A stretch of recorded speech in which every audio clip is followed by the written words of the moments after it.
Vipin Vohra from Continental. So basically, this is regarding the GST, which has now been imposed on the freight on air export and ocean export.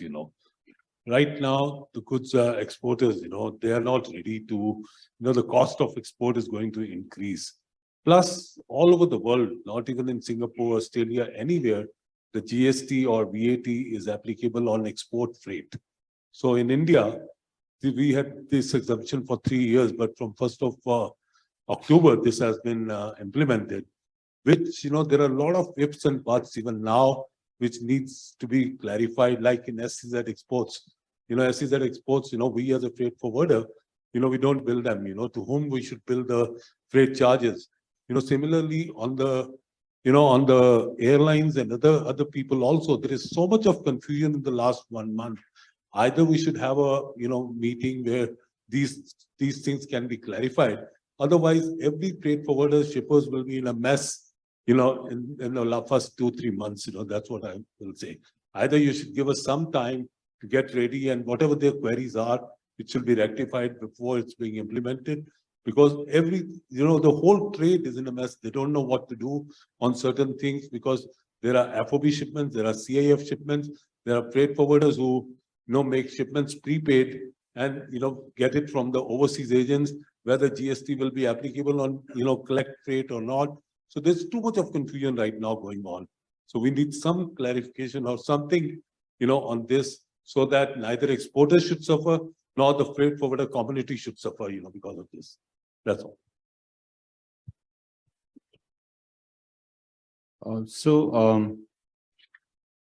First of all, the withdrawal of the exemption was not a surprise.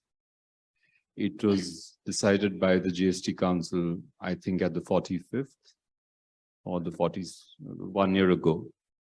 The decision they'd taken was that this exemption should be withdrawn, but because of COVID, it can continue for another year. That was the decision of the council last year. So I think the industry was aware that this exemption was going to be withdrawn. The major reason why we'd given this exemption was because we did not have a very efficient and seamless refund mechanism in 2017, when we started GST. And there were complaints that, those refunds take time to come in and the process is very tardy. Sometimes the state governments are involved, sometimes the centers involved. Half of the process is done by one agency, the other half is done by the other agency. In September 2019, we revisited the refund mechanism for GST, if you recall, and we revamped it completely. So it was digitalized. And not only that, a very major decision was taken in as much as we said, regardless of whether the taxpayer is of the state or the center, whoever handles the refund will see it all the way through and sanction it both for CGST and for SGST. So I think that was a very major step. And we've been interacting with the industry. And I'm happy to tell you that the feedback has been very positive. In fact, only recently, I had a meeting with exporters from the MSME sector.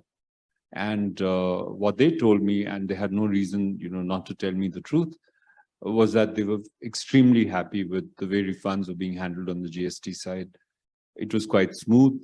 It is contactless. And, you just submit electronically your refund claim and it goes through without having to contact anyone. So given that feedback, the logic underlying the exemption had obviously gone away because, the refund mechanism is fine and the exporter is able to draw back whatever tax is paid on an export consignment. The GST Council, obviously thought there was no justification to continue with the exemption. Having said that, we've already had a meeting with your association, and I'm aware that they've raised some issues about lack of clarity on whether input tax credit is available in a certain situation and how it will be passed on and all of that. We're looking at those issues. And like you said, it needs to be clarified. Yes, some of them need to be clarified. We're working actively on, how we can clarify those issues. There's a process to go through. So it goes to the law committee, then it may have to go to the council.